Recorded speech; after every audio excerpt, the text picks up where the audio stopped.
आवाम ने तोड़ दिया हुकूमत का गुरूर, दरबार तो लगा है पड़ा गमगीन बेनूर है पर।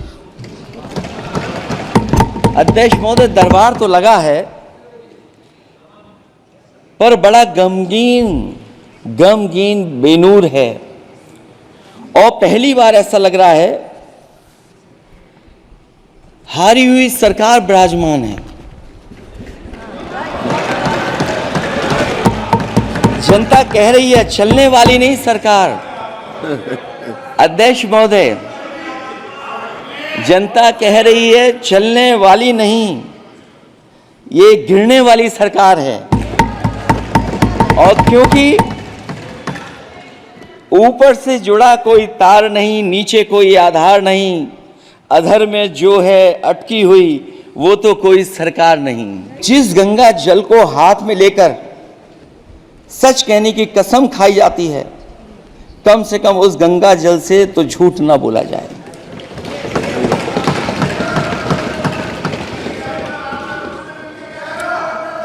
जहां विकास के नाम पर खरबों रुपए की लूट का राज खोलते भ्रष्टाचार के गड्ढे प्रदेश का नाम खराब कर रहे हैं, वहीं पहली बारिश में ही टपकती हुई छत और गिर चुकी स्टेशन की दीवार बेईमानी की निशानी बन गई है।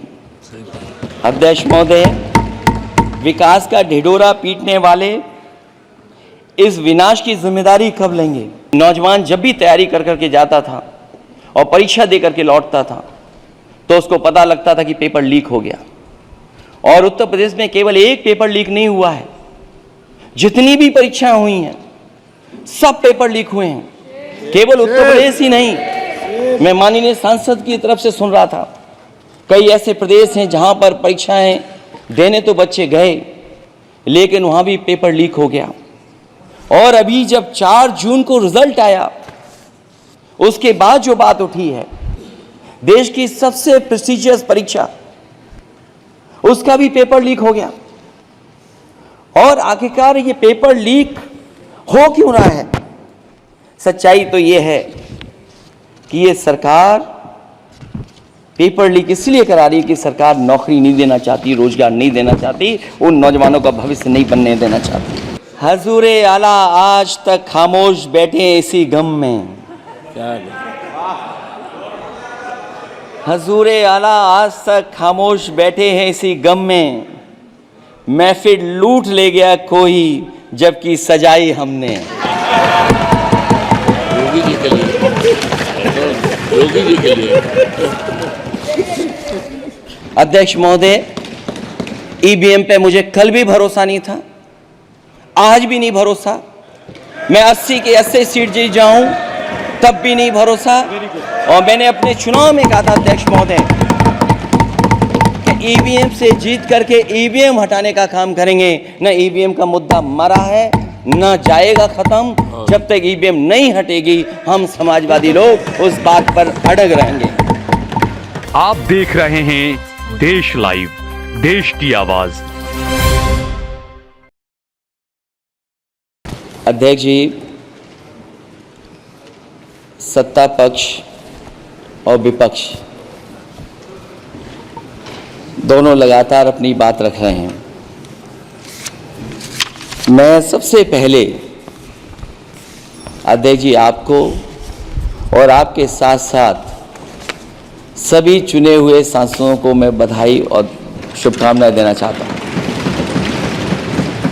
साथ ही साथ मैं सबसे पहले देश के उन सभी समझदार और ईमानदार मतदाताओं को धन्यवाद जिन्होंने लोकतंत्र को एक तंत्र बनाने से रोका।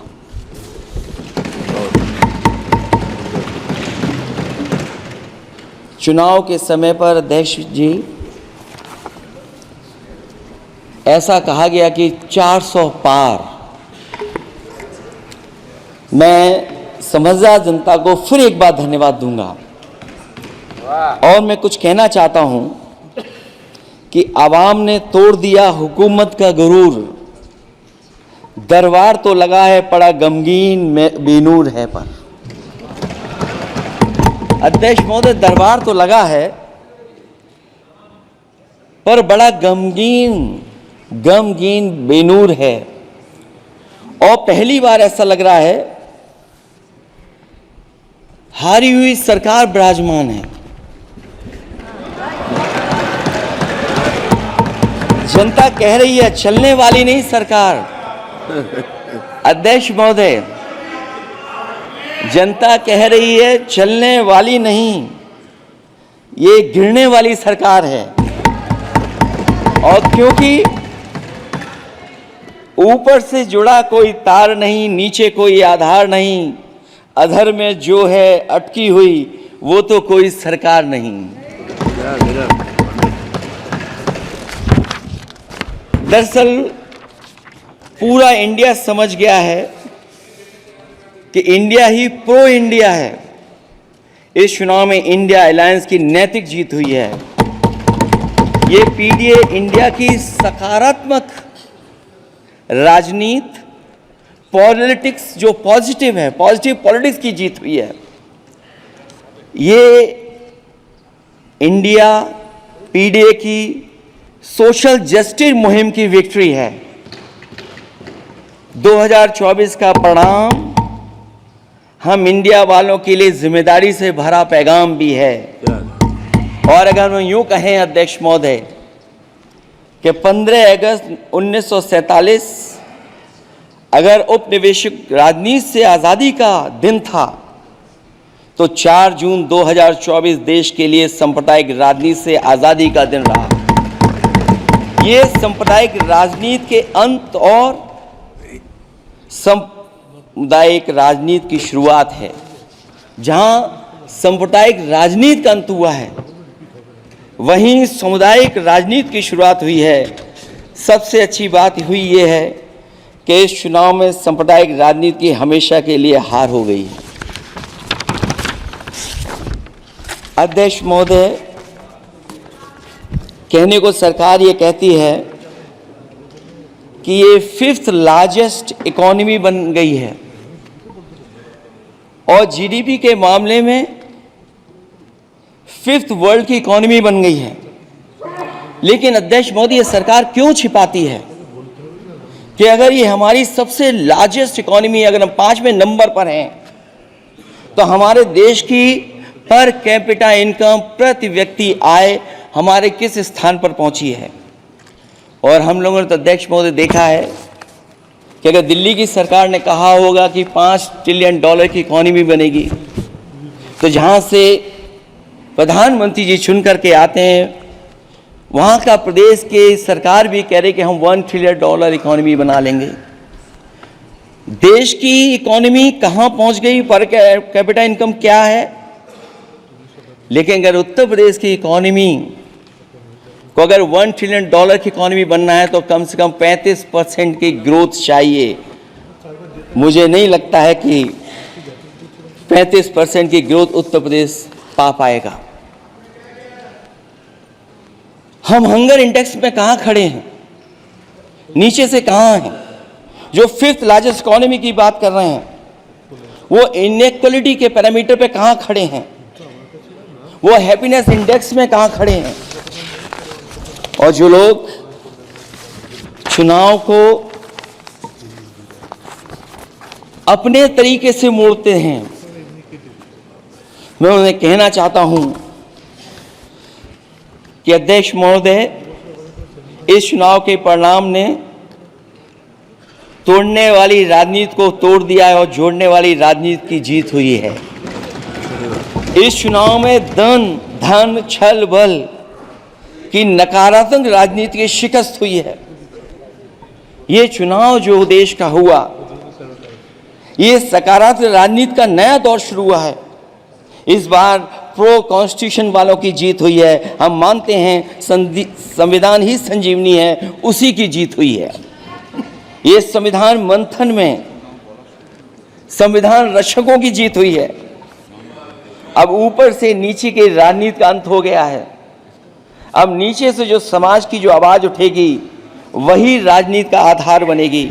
मैं कहना चाहता हूं कि देश किसी की व्यक्तिगत महत्वाकांक्षा से नहीं, जन आकांक्षा से चलेगा। मतलब अब मनमर्जी नहीं, जनमर्जी चलेगी। इस चुनाव का बड़ा पैगाम यही है।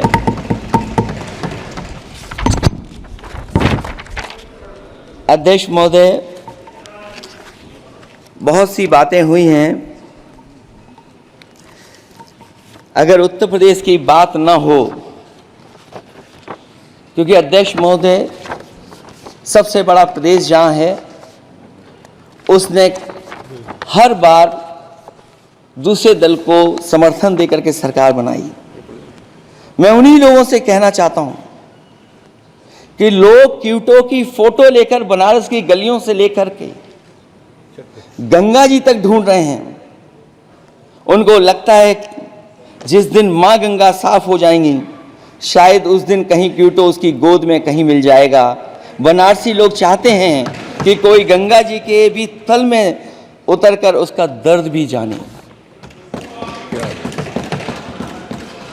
उत्तर प्रदेश की जनता का बस यही आग्रह है कि जिस गंगा जल को हाथ में लेकर सच कहने की कसम खाई जाती है, कम से कम उस गंगा जल से तो झूठ ना बोला जाए।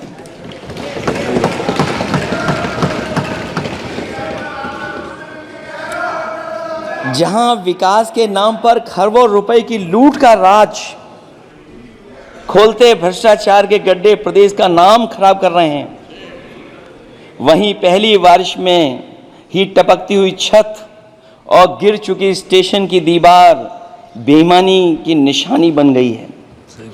अध्यक्ष महोदय, विकास का ढिढोरा पीटने वाले इस विनाश की जिम्मेदारी कब लेंगे? और रही सच्चे विकास की बात, तो हमने जो सड़क बनाई उस पर हवाई जहाज उतरे थे और उत्तर प्रदेश की मुख्य नगरी में सड़कों पर नाव उतरी हैं और अभी बारिश और हो जाएगी तो नाव से भी चलना पड़ेगा। यही स्मार्ट सिटी के जुमले का भी हाल है। न तो जाम से छुटकारा मिला, न बुनियादी सुविधाओं से कोई निजात मिली, न कोई बुनियादी सुविधाएं मिल पाई हैं। मुझे याद है अध्यक्ष महोदय, देश के प्रधान सांसद जी ने अनाथ पशुओं के बारे में बहुत कुछ कहा था। अनाथ पशुओं की समस्या से छुटकारा दिलवाने के लिए कब वादा किया हुआ, लेकिन कई चुनाव बीत गए हैं, अभी तक गन्ने का भुगतान 2 हफ्ते का वचन जो दिया था, कहां दिया था? अब तो वचन देने वाले को भी याद नहीं है। हर बात को जुमला बना देने वाले लोगों के ऊपर से जनता का भरोसा उठ गया है। इसीलिए बहुमत की सरकार नहीं है, ये सहयोग से चलने वाली सरकार है। डबल इंजन के नाम पर उत्तर प्रदेश को टकराहट के सिवा कुछ हासिल नहीं हुआ है। उत्तर प्रदेश में प्रभुत्व की लड़ाई 2 लोगों को आपस में लड़ा रही है, लेकिन उसकी मार जनता को सता रही है। पिछले 10 सालों की उपलब्धि बस इतनी रही कि एक शिक्षा परीक्षा माफिया का जन्म हुआ। अध्यक्ष महोदय, जिस समय चुनाव में थे और उत्तर प्रदेश में वो हालात देखे हैं कि नौजवान जब भी तैयारी कर करके जाता था और परीक्षा दे करके लौटता था तो उसको पता लगता था कि पेपर लीक हो गया। और उत्तर प्रदेश में केवल एक पेपर लीक नहीं हुआ है, जितनी भी परीक्षाएं हुई हैं सब पेपर लीक हुए हैं। केवल उत्तर प्रदेश ही नहीं, मैं माननीय सांसद की तरफ से सुन रहा था, कई ऐसे प्रदेश हैं जहां पर परीक्षाएं देने तो बच्चे गए, लेकिन वहां भी पेपर लीक हो गया। और अभी जब 4 जून को रिजल्ट आया, उसके बाद जो बात उठी है, देश की सबसे प्रेस्टिजियस परीक्षा, उसका भी पेपर लीक हो गया। और आखिरकार ये पेपर लीक हो क्यों रहा है? सच्चाई तो ये है कि ये सरकार पेपर लीक इसलिए करा रही है कि सरकार नौकरी नहीं देना चाहती, रोजगार नहीं देना चाहती, उन नौजवानों का भविष्य नहीं बनने देना चाहती। पिछले 10 सालों की उपलब्धि बस इतनी रही है कि एक शिक्षा परीक्षा माफिया का जन्म हुआ है, जिसने तथाकथित अमृत काल में युवाओं के भविष्य की आशाओं को ही जहर दे दिया है। जो सरकार उम्मीद को मार दे, वह न तो वर्तमान को सुधार सकती है न भविष्य को संभाल सकती है। सरकार आशा का प्रतीक होनी चाहिए, निराशा का नहीं। जनता चाहती कि हर समस्या के लिए बीते कल की को जिम्मेदार ठहराने के बहाने को सरकार छोड़े और आने वाले कल की बात करे।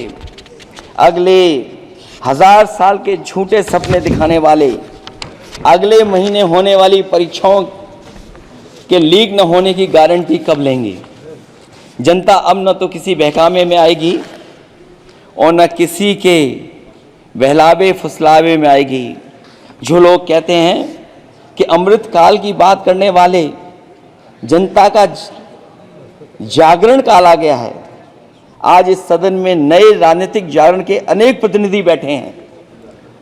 अब जब बात होगी तो सच्ची बात होगी और जनता को पूरी सच्चाई के साथ हम लोग अपनी जिम्मेदारी के साथ बात रखेंगे।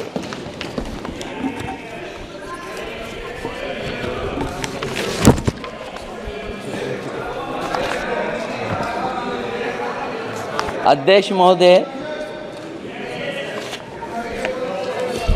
एक जीत और हुई है, एक जीत और अध्यक्ष महोदय हुई है। मैं जानता हूं सत्ता पक्ष बैठे वाले लोग समझ गए होंगे। अयोध्या की जीत भारत के परिपक्व मतदाता की लोकतांत्रिक समझ की जीत है।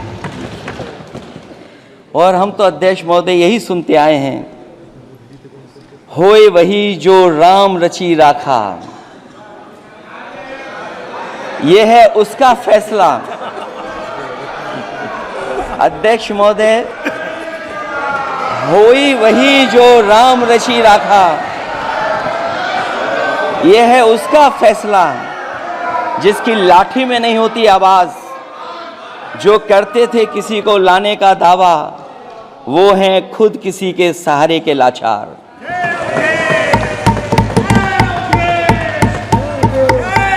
अध्यक्ष महोदय, मैं फिर कह देना चाहता हूं, होए वही जो राम रची राखा। यह है उसका फैसला जिसकी लाठी में नहीं होती आवाज। जो करते थे किसी को लाने का दावा, वो हैं खुद किसी के सहारे के लाचार। हम अयोध्या से लाए हैं उनके प्रेम का पैगाम। हम अयोध्या से लाए हैं उनके प्रेम का पैगाम, जो सच्चे मन से करते हैं सबका कल्याण। सदियों में जन जन गाता है जिनके गान, अभय दान देती जिनकी मंद मंद मुस्कान, मानवता के लिए उठता जिनका तीर कमान। अध्यक्ष महोदय, जो असत्य पर सत्य की जीत का है नाम, उफनती नदी पर जो बांधे मर्यादा के बांध, वो है अवध के राजा पुरुषोत्तम प्रभु राम। हम अयोध्या से लाए हैं उनके प्रेम का पैगाम।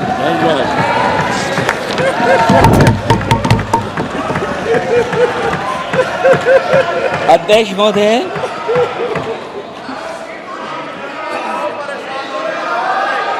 अध्यक्ष महोदय, कुछ बातें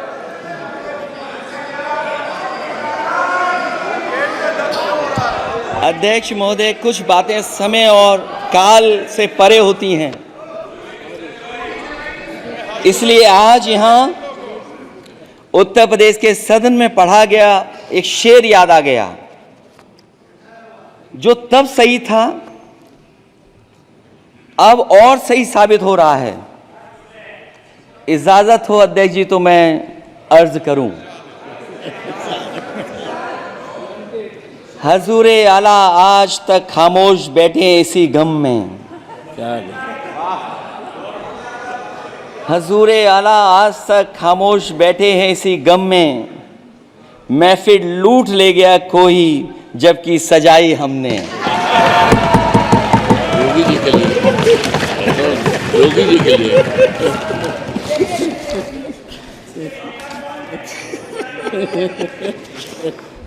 अध्यक्ष महोदय,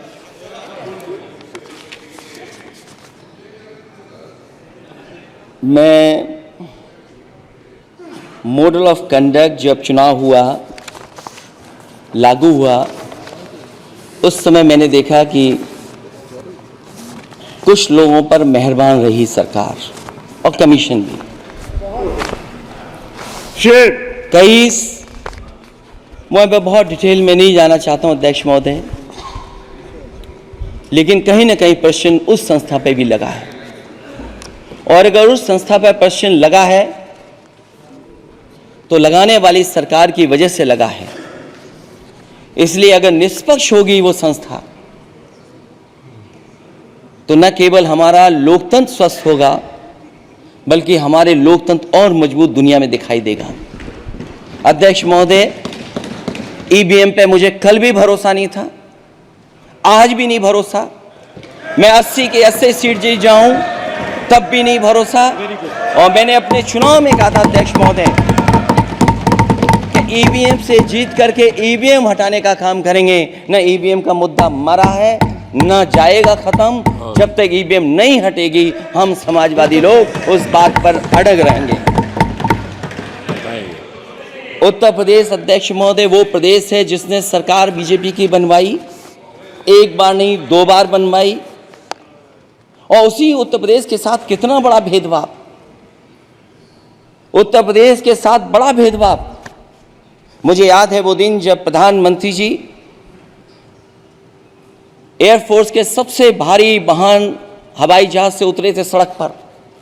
वो अलग बात है कि उस प्रदेश के मुख्यमंत्री उनके साथ नहीं बैठ पाए थे,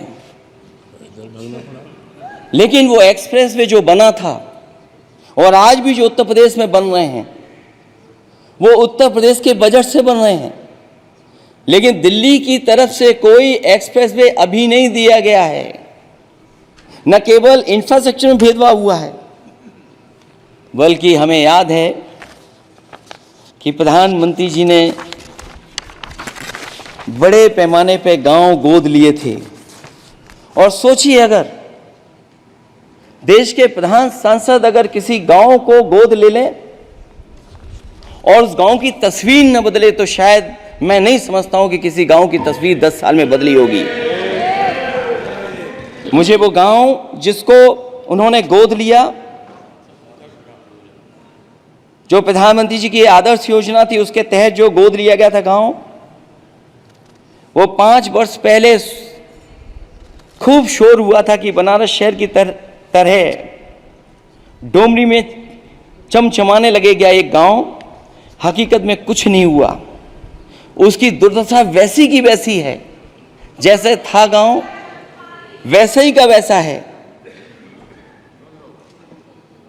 टूटी सड़कें, कच्ची पगडंडियां, उखड़े और टूटे हुए ईंट के खंजे, बदहाल हैंडपंप, पावरलूम और पंखे के जाली के कारखाने को आखिर कब तक रफ्तार मिलेगी जो उस गांव में काम होता था, लोग करते थे। खाली पड़े रसोई गैस के सिलेंडर, अंधाधुंध बिजली कटौती के बीच इस गांव के लोगों को हर सुबह मजदूरी की कभी ना खत्म होने वाली तलाश आखिर कब पूरी होगी। तो सोचिए, एक गांव की तस्वीर ये है। जो गांव कभी गोद लिया गया था उस गांव की भी तस्वीर नहीं सुधर पाई है। जो भाजपा के स्मार्ट सिटी के झूठे सपने में गांव के लिए कोई जगह नहीं है। अपने गांव गोद लेने की जो बात कही थी, क्या वो भी जुमला था अध्यक्ष जी? पता नहीं जिस गांव को गोद लिया था उसका नाम भी किसी को याद है कि नहीं। मैं नाम पूछ करके किसी को शर्मिंदा नहीं करूंगा, क्योंकि अगर नाम याद है तो ये तो और भी बुरी बात है कि अपने नाम याद रखने के बावजूद भी कुछ नहीं किया। जिसे गोद लिया जाता है उसे अनाथ बनाकर छोड़ देना अच्छी बात नहीं है।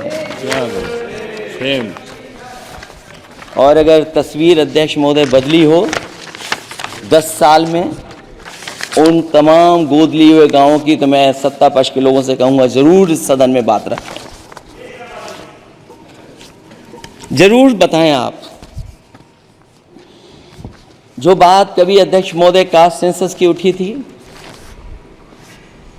हम उस कास्ट सेंसस के पक्ष में हैं कि बिना कास्ट सेंसस के सामाजिक न्याय संभव नहीं है। सबको हक दिला पाना मुश्किल है। अध्यक्ष महोदय, राष्ट्रपति जी के भाषण में अग्निवीर को लेकर के जो चिंता विपक्ष की थी और देश के नौजवानों की थी, वो चिंता वैसी की वैसी बनी है। अध्यक्ष महोदय, मैं ये कहना चाहता हूँ, मैं खुद मिलिट्री स्कूल से पढ़ा हूँ, मेरे साथ के बहुत बड़े पैमाने पे लोग फौज में, मैंने समय समय पे जो मेरे साथ पढ़े जो सीनियर थे उनसे भी जानकारी हासिल की है, बड़े बड़े ऑफिसर से मैंने पूछा है, वो शायद आपको न बता पाएँ, लेकिन दबी जुबान में उन्होंने कहा है कि देश की सुरक्षा के साथ अग्निवीर जैसी व्यवस्था लागू करने से समझौता हो रहा है। अध्यक्ष महोदय, किसी भी देश की सबसे बड़ी प्राथमिकता अगर कोई है तो वो देश की सीमाओं की सुरक्षा है। अग्निवीर जैसी व्यवस्था से कभी संभव नहीं है। अध्यक्ष महोदय, हम अग्निवीर व्यवस्था को कभी स्वीकार नहीं कर सकते हैं। आज नहीं कल, कल नहीं बाद में, जब कभी भी सत्ता में इंडिया गठबंधन आएगा, अग्निवीर व्यवस्था हमेशा हमेशा के लिए खत्म हो जाएगी।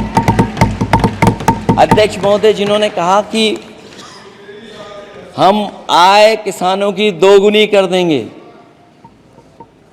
आज किसान पूरा देश का देख रहा है कि उसकी आय कहां दोगुनी हो गई। और जिस तरह महंगाई बढ़ी है, सरकार बताए कि महंगाई इस बढ़ने पे उसकी आय कितनी होनी चाहिए। और जो इंफ्रास्ट्रक्चर की बड़ी बड़ी बातें की गई थी कि एमएसपी लागू करने के लिए एग्रीकल्चर सेक्टर का इंफ्रास्ट्रक्चर तैयार होगा, लेकिन जहां तक मैंने उत्तर प्रदेश में देखा है, अगर इस सरकार में एक भी नई मंडी बनी हो तो मुझे सरकार बता दे। अध्यक्ष महोदय, जो इंफ्रास्ट्रक्चर एग्रीकल्चर सेक्टर में बनाने की बड़ी बात कही थी, अगर सरकार की तरफ से एक भी मंडी 10 साल में बनी हो तो जरूर सरकार बताए। जो सरकार मंडी नहीं बना सकती है उस पर एमएसपी का भरोसा कैसे कर सकते हैं, जिन्होंने एमएसपी का भरोसा दिलाया था। हम अध्यक्ष महोदय आपके माध्यम से यही कहेंगे कि जो राष्ट्रपति के अभिभाषण में लीगल गारंटी एमएसपी को मिलनी चाहिए थी, वो क्रॉप्स को नहीं मिली है। न केवल फसलों को मिले बल्कि हॉर्टिकल्चर क्रॉप्स को भी एमएसपी देने का फैसला हो, जिससे कि हमारा किसान खुशहाल हो सके। साथ ही साथ ओपीएस की बात अभिभाषण में नहीं आई है। ओल्ड पेंशन स्कीम लागू हो, जिससे हमारे तमाम सरकारी कर्मचारियों का भविष्य बन सके। और देश की एक बड़ी आबादी, जहाँ से मैं चुन करके आता हूँ, उत्तर प्रदेश, जहाँ बुनकर, न केवल उत्तर प्रदेश बल्कि देश के कोने कोने में बुनकर समाज के लोग बड़े पैमाने पर रह रहे हैं, लेकिन बुनकरों को जो सुविधाएं मिलनी चाहिए वो भी इस सरकार में नहीं मिल पा रही हैं। जो प्रदेश सरकारों ने कभी बुनकरों के लिए योजनाएं चलाई थीं, वो भी अध्यक्ष महोदय बंद कर दी हैं। मैं अंत में इतना ही कहना चाहूँगा कि इस सरकार ने नौजवानों को नौकरी नहीं दी है, नौकरी और रोजगार उनसे छीने हैं, बहुत नौकरी छीनी है। इसलिए मैं कहना चाहता हूं अध्यक्ष जी, इसलिए मैं कहूँगा कि आपके राज्य में न नौकरी की उम्मीद है न रोजगार,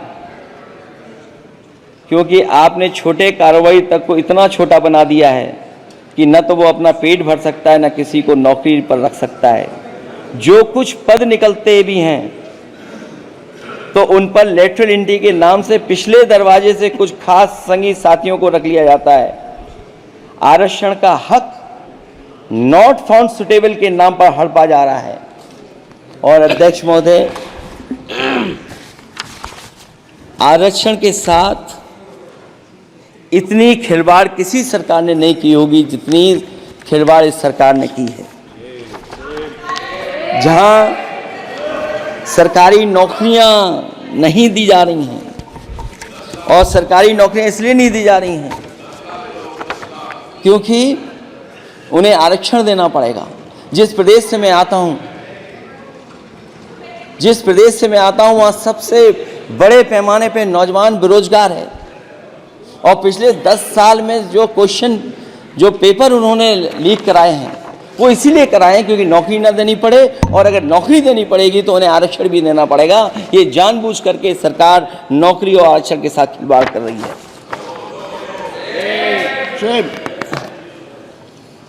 मैं अध्यक्ष महोदय अंत में इतना ही कहना चाहता हूं, आशा है ये सरकार तब तक चलेगी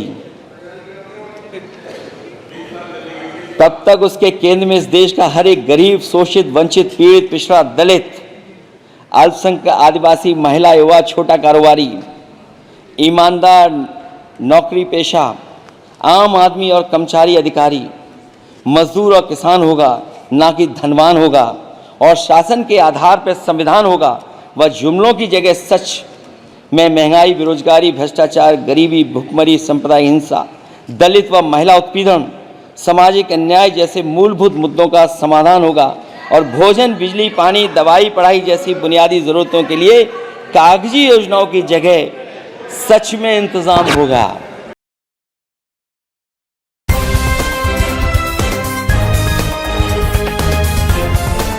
देश और दुनिया की तमाम छोटी और बड़ी खबरों के लिए हमारे चैनल को सब्सक्राइब करना न भूलें और बेल का बटन जरूर दबाएं।